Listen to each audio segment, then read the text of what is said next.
You're listening to the CD Baby DIY Musician Podcast.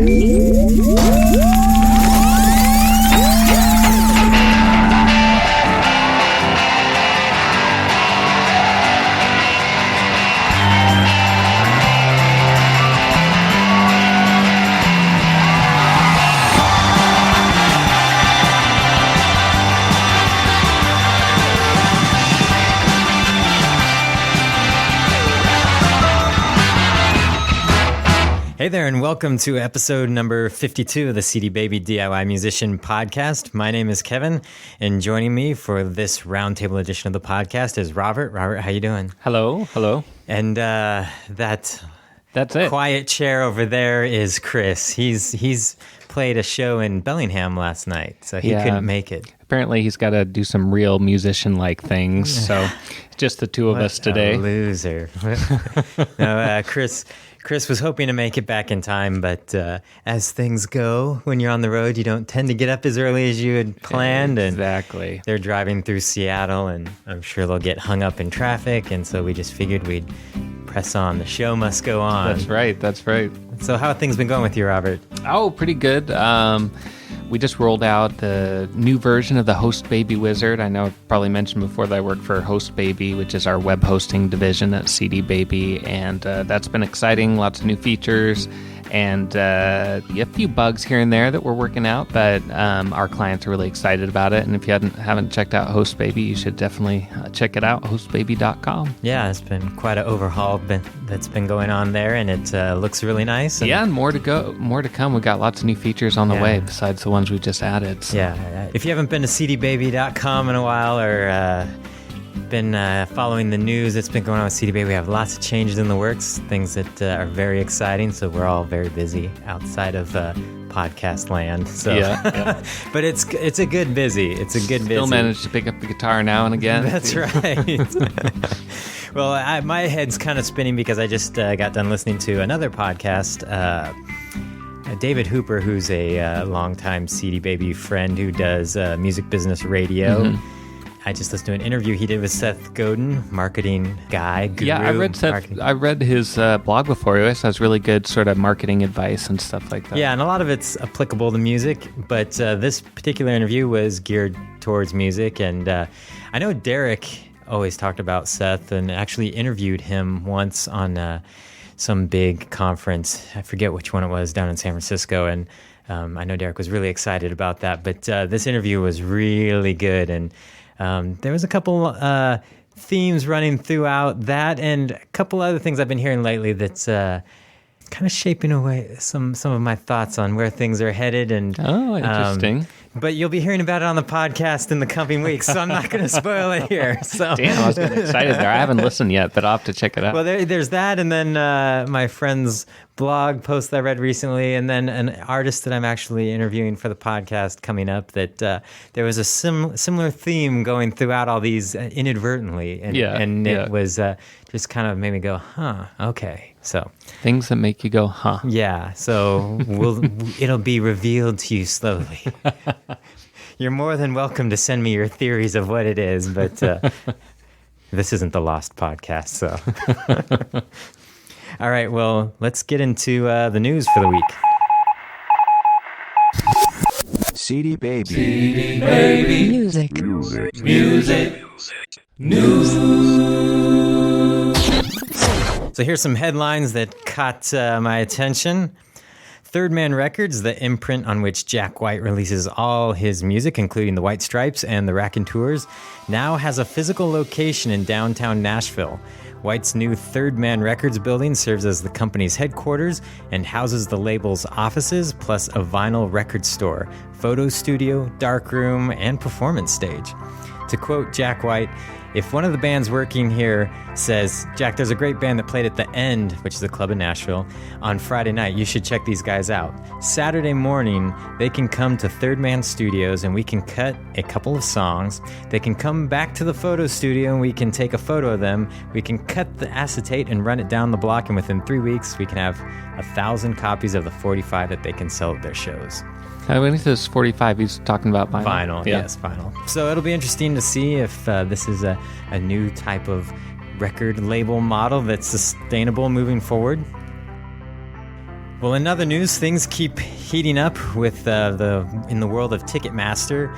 Nine Inch Nails' Trent Reznor commented saying, "Nothing's going to change until the ticketing entity," that's a tongue twister, Ticketing entity. the ticketing entity gets serious about stopping the problem, which of course they don't see as a problem.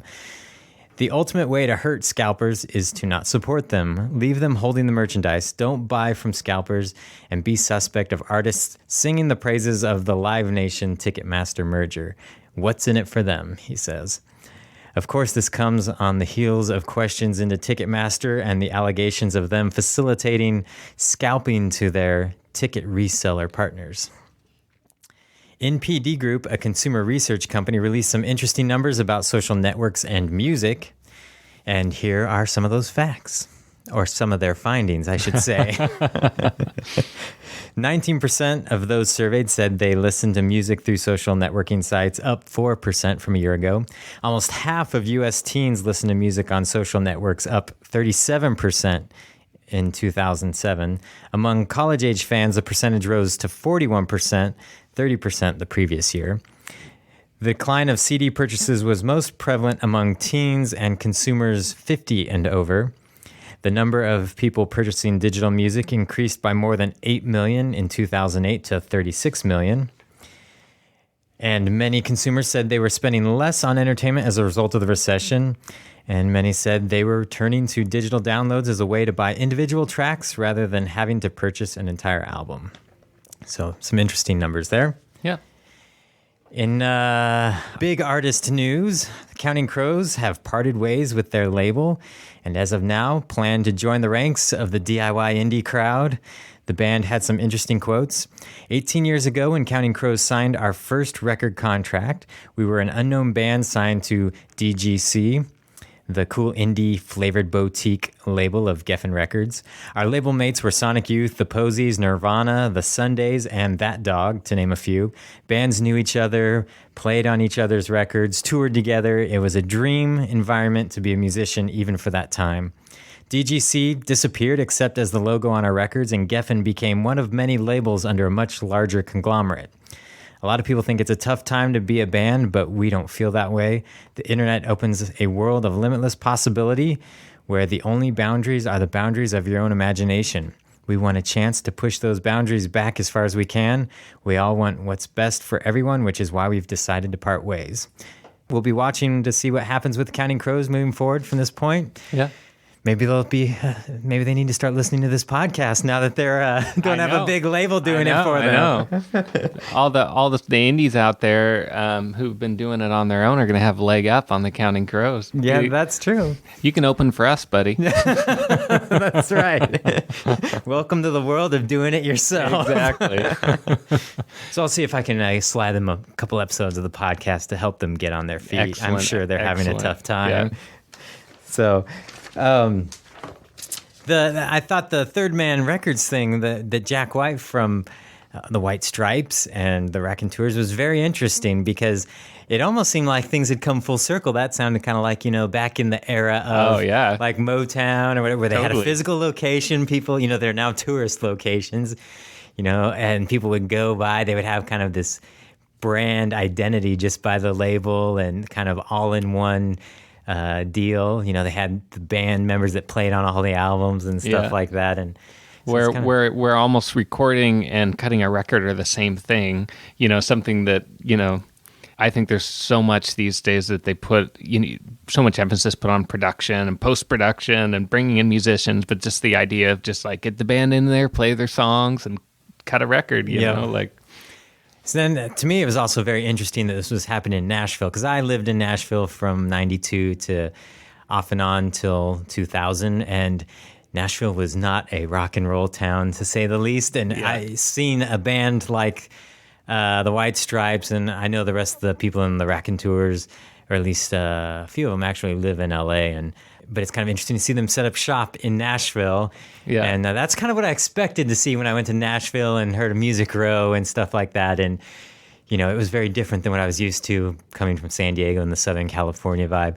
But so it'd be interesting to see how it goes for them there. And if anyone is in Nashville listening, which I know we have some listeners in Nashville, I'd like to hear your report. Maybe stop by, see their little vinyl store, and see if it's all hype or if it's really going on like they say. Yeah, yeah, definitely. So Nashville may actually emerge as a rock and roll town.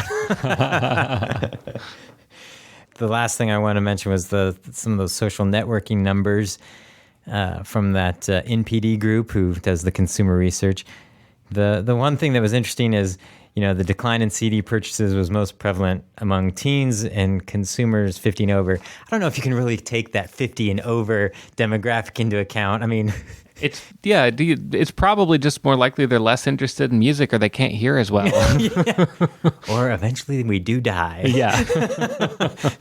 Not many 101-year-olds stocking up on CDs. Exactly. Yeah, that's a very strange But I think the teens, that's probably the most interesting demographic, that there's less of them buying CDs. But, the numbers of people discovering music through social networks is increasing, and a lot of reports been talking about that. So if you're still holding on, refusing to jump in to the pool with everyone else in the social network pool, you need to get in there. Start with, I would say at this point, you might want to start with Facebook as opposed to MySpace, because I think there's a whole way of Facebook and Twitter and how people communicate using those. It's different than the way MySpace was originally set up. And so it kind of gets you thinking in a different way where things are headed. So definitely get in there. It's time. Get your feet wet if you haven't already. Which, that's a perfect transition into what I wanted to say. I had a couple Twitter stories. Oh, yeah? Before we get into our episode recap, I had a couple Twitter stories about some things that happened this past week that I thought were good examples of how useful Twitter can be. Mm-hmm. And if you're not using Twitter or haven't really quite figured out how it could be useful, I thought these might help. So last week, I was just here at work, and I found a very cool tool for managing multiple Twitter accounts across multiple users, and it's called Hootsuite, Hoot Suite, SUITE.com. Is that something you can download for free? Yep, it's free, and it's not something you download. It's actually a web you used on the web. Oh, okay. But there's multiple Twitter users here for CD Baby, myself being one of them, and we have 5 different accounts at this point. And if you want to check out the CD Baby main account, it's just username CD Baby. And so I found this cool tool, and I'm like, wow, it took me a long time and a lot of work to discover this. So I put a post on Twitter, like, if you're managing multiple accounts, use this tool. Right. Instantly, one of our listeners in the band called the Dundies, messaged me back saying, I only use Twitter from a phone, so I use Tweety. Right. And I said, oh, okay. On my phone, I use Twitter phone. Uh-huh. And somebody from another band who listens to the podcast, I believe they listen to the podcast, a band called Georgia Wonder, they're in the UK. They immediately messaged me back saying, I've used all of the different ones for the phone, and Tweety is by far the best. And so nice. I immediately went on the iTunes App Store and found Tweety. It cost like $1.99, and I bought it. And so I might have to check that out. I think I've got Twitphone or Twitter phone's what you Twitter phone, and then I had another one too that I tried, both of which were not the perfect app for me yet. So maybe I have to say this one was by far, they were right. And so, but I thought it was interesting, just within a matter of minutes, it had gone from someone in Florida, because the Dundies are in Florida, they got back to me, and then I responded, and someone from the UK responded, and then within a matter of minutes, I purchased something. That's really useful, and I think it's interesting because we think of having like all the information we need at our fingertips, but what we don't have, you can Google like best Twitter application, but you're not necessarily going to get the answer you want. But if you're a musician and you use Twitter and you want to know from other musicians like what the best Twitter application is you suddenly have like access to these people who have experience and have a more specific kind of knowledge that you have access to. You know, I mean, that's the kind of the great thing about building a social network, not just in Twitter, but in anything, is that like if you sort of have access to all these other experienced people. Well, in both these bands, I follow on Twitter as well. And so I know they use Twitter a lot. So I know when they tell me, like that one band said, this is by far the best, I've tried them all, I know that they're probably right, because instead of just doing a blind search online, there's also other things. It's become useful, just for asking general questions and getting useful information back, maybe not necessarily related to Twitter like that one was. And that leads me to my second story. I'm not at South by Southwest this year, sadly. I'm most sad because of the weather. That's really, right. Yeah, no kidding. Just wanting some sun, a nice warm sun break. But at the Music Discovery podcast, which we do here at CD Baby, last episode we had instrumental post rock on there, and I had mentioned on the podcast that this is one of my favorite subgenres. I actually tinker with that myself, with what I do. And we had a listener comment on our blog for that show, and he listed a whole bunch of other bands, and I commented back saying, I hadn't heard of that. Well, he's heard of some of those bands. Well, he started following me, and something happened. I can't remember exactly how it went, but he Twittered, hey, that band is playing right now on Waxy.com, which is a radio station at South by Southwest. Check it out. So I immediately turned it on. Oh, that's cool. And then it was really cool, so I retweeted it, and all these other people started retweeting it. And then the funny thing was, later in the day, the band started following me. So it was just kind of on Twitter. It was kind of weird. So and just how information can spread, and how, this person that knew I liked that band found something, and it wasn't like I said, hey, does anyone know where they're playing? It's just like, I know this person likes this band. Yeah. I'm going to turn them on. And it was really cool because there was all this, it was live interview and live in the studio performances. And how cool for a music fan to suddenly be followed by one of the groups that they're a fan of. Yeah, yes. I mean, it just, especially if you're Twittering, think about that. Think about how people who, are a part of your audience might be kind of flattered by you taking an interest in their world. Yeah, and I'm sure, I don't know if it was something that was automatic, or if, a lot of bands, and I do this for the podcast and CD Baby, I have some keywords set up so when people are talking about it, I know, and that way I can jump in and talk to them. But it's just kind of cool how that whole thing happened really fast again, where somebody gave me some information that I found useful, and then I spread it to a bunch of people that follow me that also found it useful, and we all got to enjoy a cool band. And it just kind of showed to me how, if you understand how Twitter works and use it right, it's not about shameless self-promotion, but it's about sharing information that's useful to the people that follow you. And if a bunch of people that are following you are fans of your music, then of course you're going to share information that they're going to want to hear. Right. But it's also an open dialogue, a two-way communication, and that's important to remember. And that way people will want to keep following you and want to keep interacting with you. So I recently became a fan of Christopher Walken's Twitter posts. It's been getting a lot of talk in the Twitter world. And he's C. Walken on Twitter, and he's great. And I just remember this one, and he's great because he's really good at one-liners, basically, just like little fun quips about his day, and some of them are weird and some of them are hilarious, and he's creating real dynamic content, that's interesting to read. You can obviously don't always have to be funny or entertaining or poetic or whatever, but like definitely adding some of that to your tweets could do some wonders for you. And one of the things that he said that I thought was so hilarious is he was like, I went out today to buy a $50 bag of dog food for a dog that only eats extension cords. I guess that's cheaper than a bag of extension cords. So obviously Christopher Walken you have a bigger picture of who he is, so you kind of have this image of him saying it, but following people like that is very useful and entertaining. Yep. So I had 3 quick tips before we get into our episode recap of that I think people that now that most of our listeners have been getting their feet wet in Twitter and getting a little bit experience under the belt, that here's some more tips. One is to ask relevant questions of your followers. 2, participate in the conversation.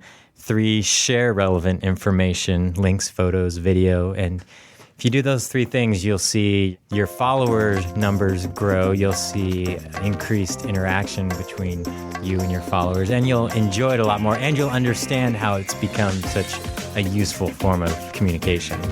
Well, let's get into the recap of last week's episode, where I talked to Greg Perret.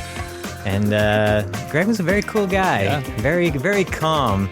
And I think you have to be calm to be the guitar player on a TV show like Dancing with the Stars, because there wasn't hours and hours of rehearsal going into those performances, and it can be intense, I'm sure. And with what they're doing, it kind of has the added element. It's not like they're just a house band on like the Tonight Show or something, playing bumper music and occasionally playing along with the guests or whatever. That would be easy because, you're just doing your thing. They have to perform with the dancers who, one of them is not a professional and is extremely nervous and could throw a wrench in what they're doing with the music. Definitely. I mean, if the late night show, like somebody hits the wrong key or the wrong cymbal or at the wrong time, it's not going to throw somebody's dance step off, Yeah, and sometimes, they make a joke about it. If you watch those shows enough, sometimes you see them all looking at each other, and they're top of their game, so they can recover. But something happened that wasn't supposed to. But when you're playing for some live dancers, I mean that's a lot of pressure. And the one thing that I've played on live television a couple times, and it is the most awkward thing ever because it is so quiet. And the audience is just kind of sitting there staring at you, because they're not at a rock show. They feel like they're kind of at a formal presentation. Right. They don't want to make too much noise. It's just the most bizarre thing. It's hard to hear yourself. And man, so being able to perform at the top of your game under the most awkward feeling situation, it's tough. It's tough. Yeah, he's very professional. One of the things that really stood out, I think, for me about that interview was when he was talking about sort of the lists of people that these producers think about when they go to fill a slot, and it sounded like the way he was talking was like, like I know this X amount of musicians, and these are the 5 guys that I know that can do this kind of music pretty well, and this guy's working on a project, so I'm going to pick this guy. Like a very sort of informal process, even for probably a really well-paying gig. Yeah. Like, because there's just sort of this community that these guys have, made a name for themselves, and also just been social enough and connected enough that they're the people that pop up on that list when that producer is looking for somebody. Yeah, and I saw that when I was living in Nashville, going to college. Like, a lot of the people I was in school with at the time that knew each other and were kind of moving towards trying to be session players in town and working, like starting out working on songwriter demos and then working their way up to working on, bigger albums and maybe, a feature country release album. Right. A lot of those people kept working together and through that whole process together, because it's like, I know these 3 guitar players that I've worked with in college, they're great. So now that I'm working in demo studios for songwriters, I'll keep working with them, and that person gets better. And so it's definitely, like you said, about who you know and getting connected. And it's not something where I would say you just jump in your car and drive down to the big, well-known studio in town. You got to get in. Happen that way. Yeah.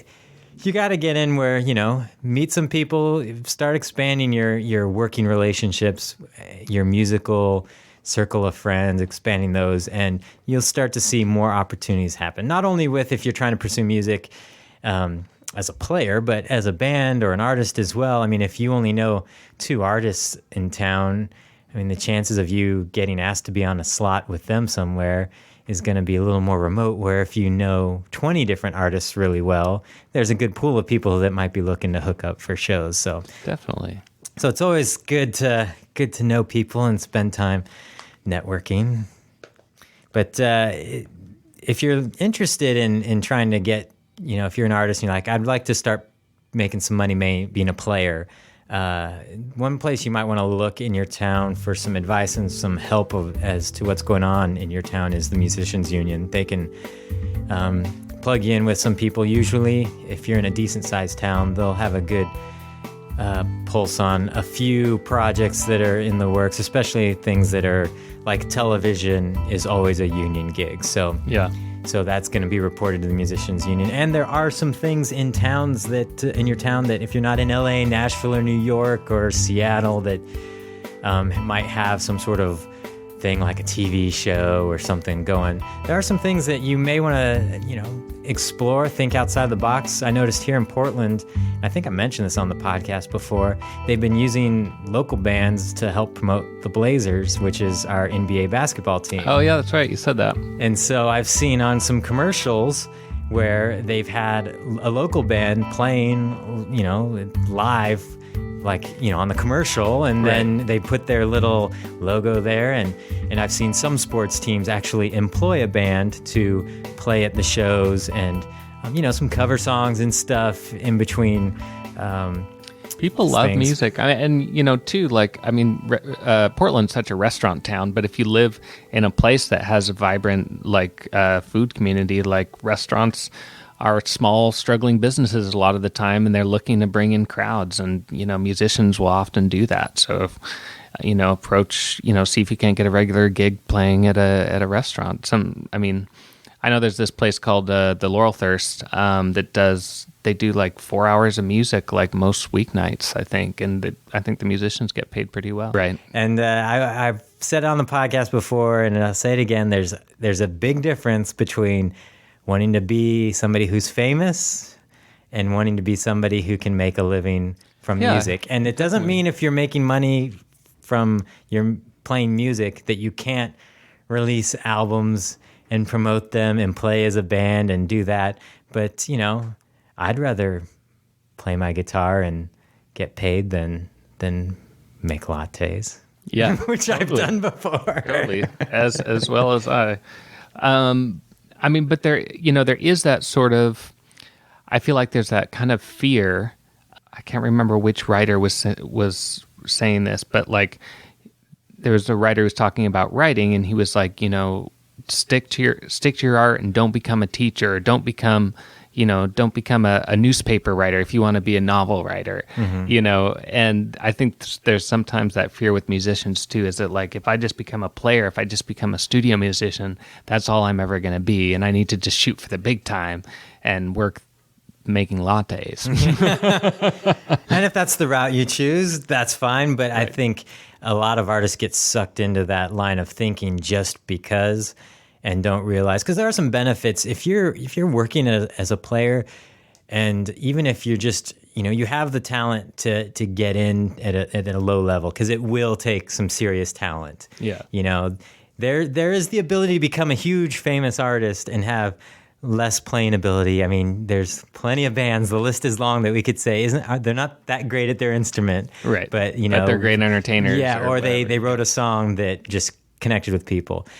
So there is a level of talent that's needed to get in on this kind of work. And Greg mentioned it in the interview that you got to deliver. Yeah. So the benefit of that though is when you're pushed like that, you will see your abilities grow exponentially.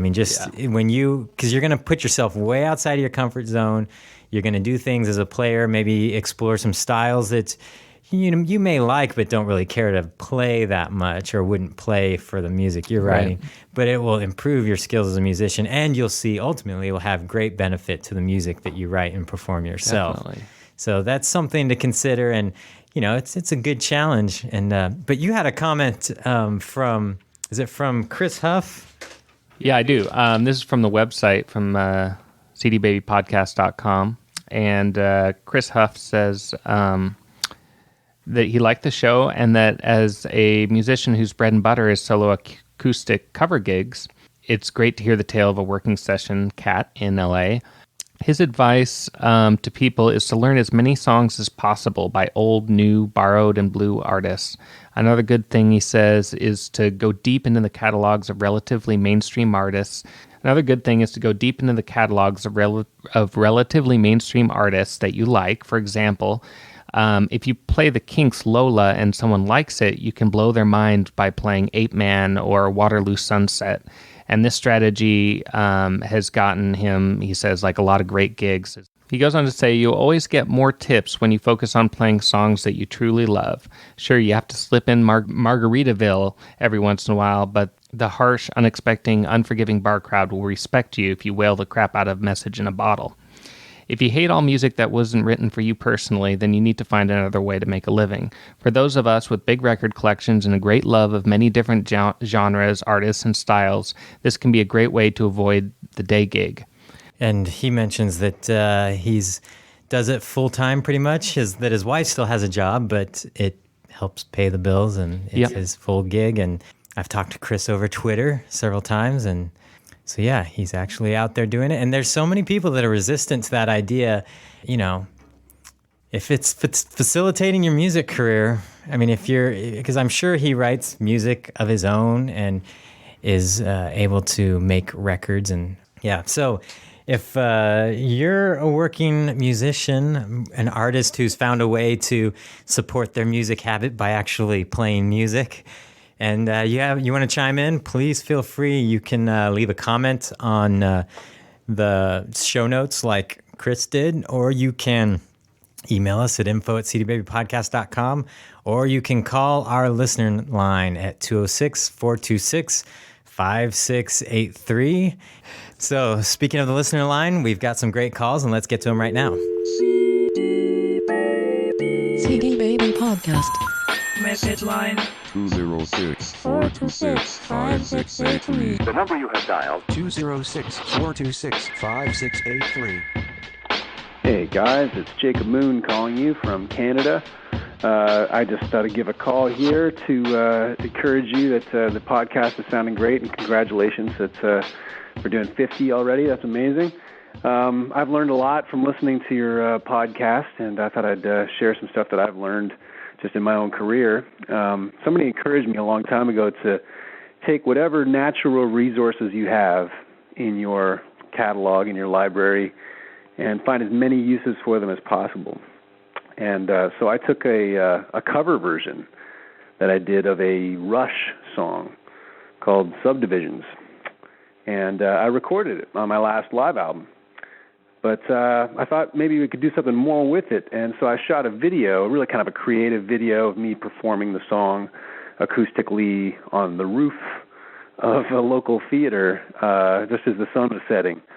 And I kind of did some fun things with it. I used 2 guitars and did some live looping. And anyways, I put that up on YouTube, and wouldn't you know it, that thousands of people, 44,000 people now have seen it in a couple of months, which is basically due to the fact that Rush fans are crazy and they love anybody who covers their favorite band. But it's kind of fun to see it take off, and it's led to a lot of sales of downloads and CDs that I wouldn't have otherwise had. So my latest CD, called The Loop, has been selling really well on CD Baby, which is fun to see. And it just reminds me that if you take what you've already created and try to create as many more things out of that as you possibly can, and not only that, but cover a song that people like, and you might get those people to like you as well.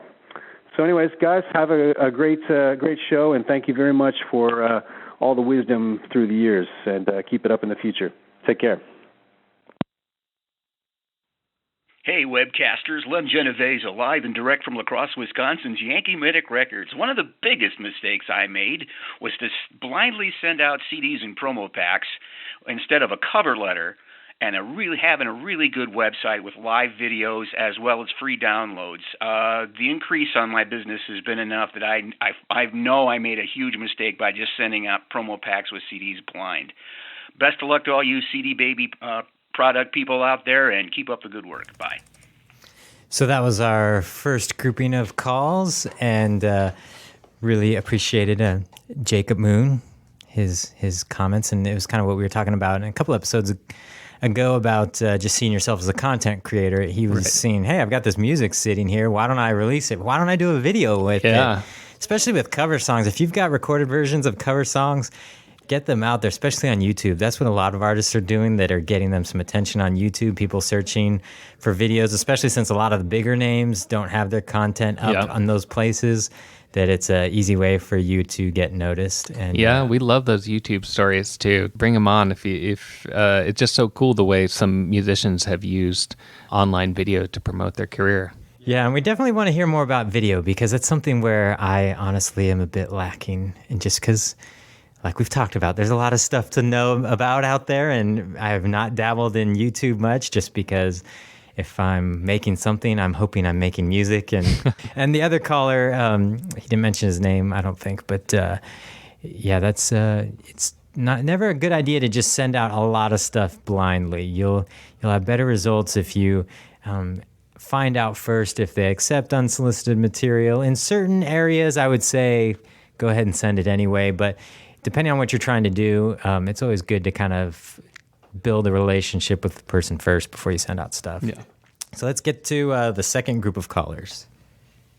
Hey there, Kevin and handsome Robert and others. This is Matthew Ebel from MatthewEbel.com, and I just caught your 50th episode. Congratulations on hitting the big 5-0, by the way.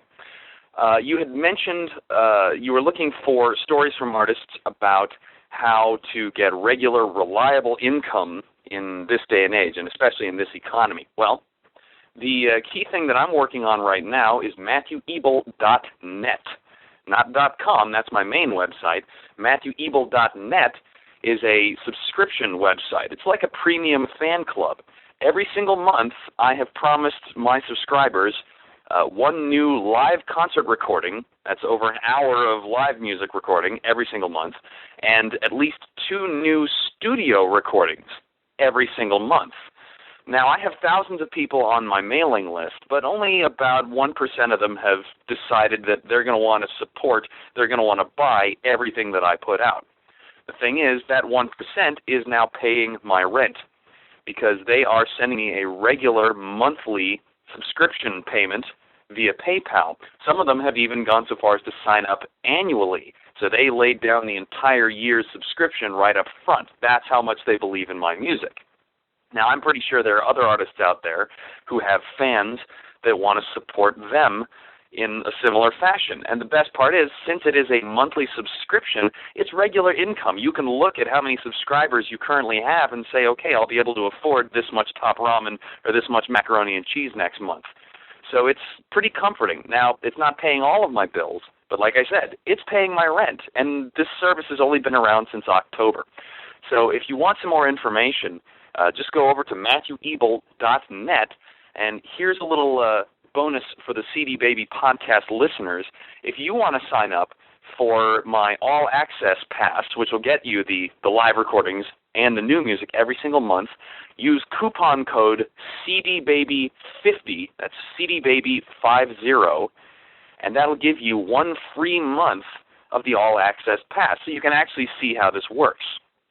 And of course, if you want to get in touch with me, just go to MatthewEbel.net/contact, and I'll be happy to talk some artists through how to set something like this up for their own fans. Anyway, love the show, keep up the good work, and I'll talk to you guys later. Hey everyone, it's CD Baby DIY Podcast. This is Ron from Rifus, RifusBand.com out of Miami. Long-time listener. Just saying that one note about rehearsals, you should always be prepared. If you got software and computers and lighting systems and sound like we do, you can't do what I did last week and spend an hour fixing a problem. Prepared in the meantime. So you guys complained in the latest podcast about never calling from a rehearsal. Well, we're definitely at rehearsal.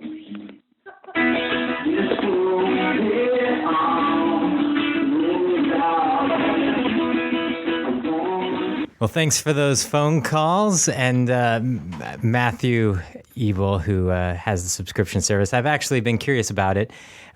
He's been a long-time listener, and he actually sent me a message by Twitter, like saying, If the promo code thing's too over the top, just cut that off. We let it slide this time, but don't everybody start adding their promo codes to the phone calls. But I let it slide because Matthew has been a longtime listener of the podcast, contributes regularly, and I know he isn't just. I thought the information was useful. The information is very useful. So therefore, that's how you get through and get a little shameless self promotion in. But he has been doing a subscription side, and like he said, it's paying his rent. It's not making him rich, but it's paying his rent, and it's just getting a small fraction of your followers and developing content for them, which is what a big part of that Seth Godin interview was talking about that I mentioned at the top. So, so there's a connection there, yeah, and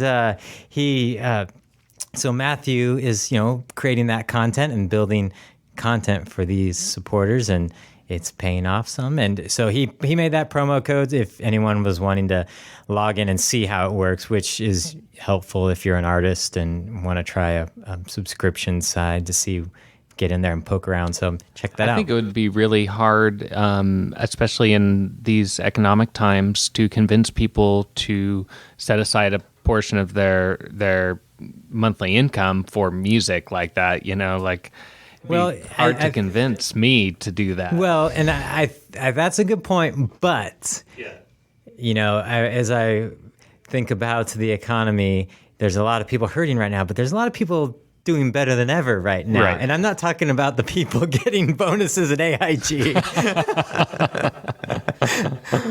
There's always somebody who's doing very well. I mean, not 100% of the people are unemployed, Right. So I think I think people are a little bit more reluctant to spend money. Well, and he said in his message, it wasn't 100%, it wasn't 50%, it was 1% of his email list. So I mean, the fact that he's doing it, it's proof in the pudding. I mean, but again, you're going to have to have a pretty dedicated following in order to convince them. Yeah, to it's do not that. something that that my band that's just getting off the ground, Hello Morning, could do. It'd be like my mom would be subscribing. So it'd be like, I'll just come over for dinner on Friday night. How about that?